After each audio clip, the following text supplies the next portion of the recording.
We're here live from Westminster to interview Mr. David Willetts, who was formerly the Minister of State for Universities and Science, to discuss the role of technology within higher education. So, David, thank you for being with us. No, great to be here. We'll get straight into it. So, you became Minister for Universities and Science in 2010. How did you desire to change the higher education system here in the UK? Well, I think the challenge on higher education in Britain was that we needed to create more competition and choice, which needn't be on price. There's lots of other forms that competition can take, notably in the quality of the student experience. We needed to save public expenditure because it was all part of the fiscal crisis we were having to tackle. And then thirdly, I wanted to actually get more cash into our universities. And we've achieved that. We have a system now in which students don't pay up front, it's graduate repayment, but there's more income going to universities than there was before. We've got rid of the controls of numbers from students at individual universities, so they're competing to win those students on the basis of the information they can provide, showing it's going to be a high quality experience. Sure. And how did you think around your policy to include technology and the rise of education technologies? Yeah, well, education technologies is one of the sort of big exciting developments, and I think, of course, our universities in Britain are autonomous. They have a large amount of freedom of how they run their own affairs, but they are certainly now beginning to feel the influence of the arrival of technologies. So, for example, nearly half of the students who don't turn up at lectures give as their reason that the information was available online and they didn't need to go to the lecture. And out of the trends that you saw during the 4 years you held that position, what do you think is the biggest of those that will have the greatest impact? Well, in the area of education, of course, it is the available of educational materials online. But that in turn leads into, I think the real development is much more sophisticated education analytics, much greater ability to analyse how an individual is learning. If they are interacting with an online textbook or whatever, analysing every keystroke so that you can see where the student gets stuck, where they go wrong, compare that with patterns of other students, and that in turn enables us to understand much better how people are learning and to tailor educational programmes to what we understand of their learning processes. Sure, and I think you're alluding to big data as a trend, which I know is one of the themes that you discussed, one of the 8 great technologies here in the UK. And big data is clearly there for all of us to access, but do you think we are at a point where it's being applied and interpreted appropriately to benefit students? It's still, the arrival of technology in education is still in its early stages. There are still lots of schools where the laptops and the whiteboards are still in the packing cases, and there are lots of universities who are teaching in ways that would have been recognised 500 years ago. So yes, but I'm one of the people who thinks that technology is going to change education quite significantly. I don't think we're going to have pure online learning, but I think that there will be, I think the interactive textbook is a very significant development. I think flipping the class so that you go into class having already done some of the basic learning online is very important. I think that also haptic technologies, so training in vocational programs where you can do more in an interactive way before, as a trainee nurse you're dealing with a real patient, or as a midwife you're dealing with an actual pregnant lady, all that kind of stuff. I think it's going to be very significant. And in terms of online content, how effective do you think MOOCs are? I think so far MOOCs have been pretty mediocre, to be honest. I think a lot of them have just been sticking lecture courses online.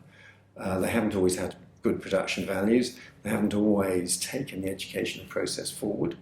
For us in Britain, I was very keen that we should have a platform that rivaled the main American platforms, and FutureLearn, which is what our Open University has been leading here in Britain, I think has got a high quality product with high rates of retention as a result. And so I'm very encouraged that there's a distinctive, high-quality British education offer online. Sure. And there's lots of discussion here in the UK tech scene, London in particular, about a potentially growing digital skills gap between the growth of the businesses here and the workforce to kind of undertake those roles. How does the government view that, and what do you think is being done to address it?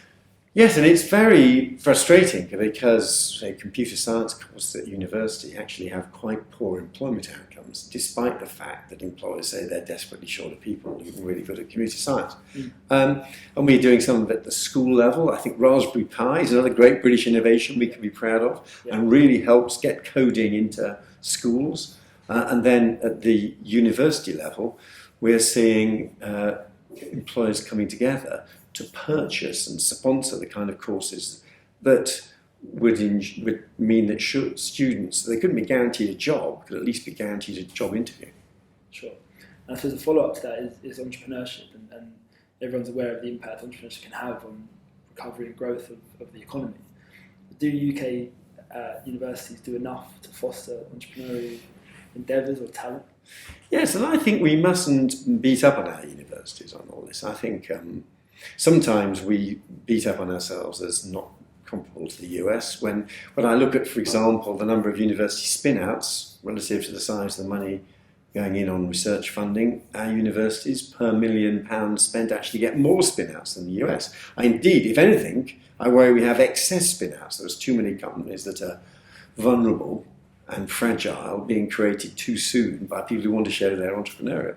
But yeah, I think there's a real buzz. I'm a visiting professor now at King's College in London, and I was at an event there for student entrepreneurs the other week. Very lively environment. But we mustn't expect too much of our student entrepreneurs and graduate entrepreneurs. They should be supported, advised, assisted, not just left to their own devices. And how are the UK universities engaging with the current startup ecosystem? Well, most of them are engaging. Some of them are focusing too much on counting spin-outs or counting patents, which are in general a good thing, but they're not the be-all and end-all of how you're working with enterprise and business. I remember having lunch at the West Coast with some executives from Boeing, and Boeing were creating a new facility, I think, in North Carolina, and they said for people in North Carolina to understand how they should work with Boeing, they were sending them to Sheffield, England, because the relationship between Boeing and Sheffield University was so good. They wanted their American partners to learn from it.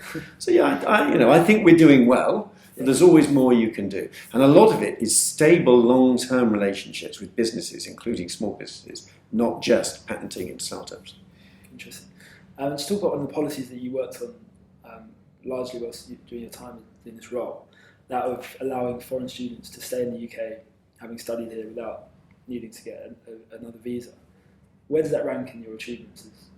Well, Britain is an incredibly global place, and our universities have 2 million students, of whom 500,000 come from abroad. And we've got to get the balance right. We don't want the system to be abused by people who aren't legitimate students and who haven't, for example, got the level of English to participate properly in lessons and seminars. But equally, if people have got the ability to benefit from English higher education, there's no cap on the numbers. They'll have a very warm welcome here, and provided they're going on to do a graduate job, they can stay on afterwards. Yeah, and I see higher education in Britain as having many strengths, but one of them, it is actually one of Britain's great export industries. Our second biggest export to China, second to motor cars, is university education. And what impact can that have on science and tech industries here? Well, what it means, first of all, is when you go round a lab in Britain, you'll meet Belgians and Germans and Australians and Americans and Russians, and of course some Brits. But first of all, we provide an environment where people from around the world can come and work. And whereas in some countries it takes a very long time for a young person to get to the position where they can run their own research program or be a principal investigator, one of the great features of the British system is people get opportunities when they're younger, which is very important. And that's when I ask the Italians or the Germans why they're over here, that's one of the things they say, that instead of having to defer to Herr Doctor or Professor who will decide the research programs, and if you're very good and very deferential after 20 years, you might get to run something yourself. In Britain, if you're young and you're smart, you get opportunities of your own. So I think that's a very important part of our culture. I suppose leading on from opportunities for young people, you received an abundance of plaudits for your impact on higher education, but if there's one area of criticism, it's perhaps around raising fees. Is that a decision that you still stand by today? Well, of course, it was controversial, but I think it was the right thing to do in the circumstances, because the government was borrowing 11% of GDP when we arrived in 2010. So there were going to be tough decisions to restrain public spending, and I didn't want universities to lose cash.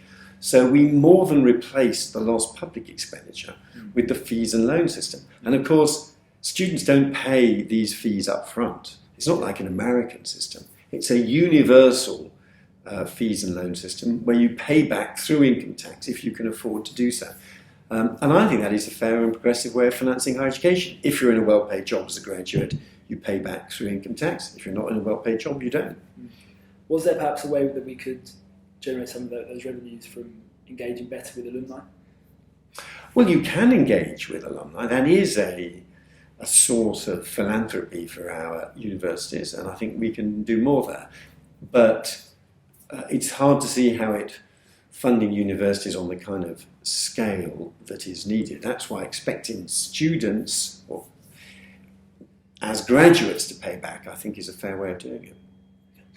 Sure. And then to talk again about EdTech specifically and commercialisation of those technologies, where do you think the big opportunities are for young EdTech companies to really try and generate some revenue? Well, I think there's a lot in the haptic technologies and vocational training. I think there's a lot in educational analytics, tools to check, to monitor, learn. I would say the big shift in EdTech is that 2 or 3 years ago, the race was on to be the platform. And there was a view that education was going to have its equivalent of eBay or Amazon or Google. There was going to be a dominant platform. I would say the mood is now much more cautious. We seem to be a long way off the emergence of a single platform. There's a range of different offerings, and I think that FutureLearn is a very strong player in that environment. So at the moment, I would say the current mood is education is not going the same way as many other applications with the rise of the single platform. I think where it is copying development of digital technologies in other markets is disintermediation.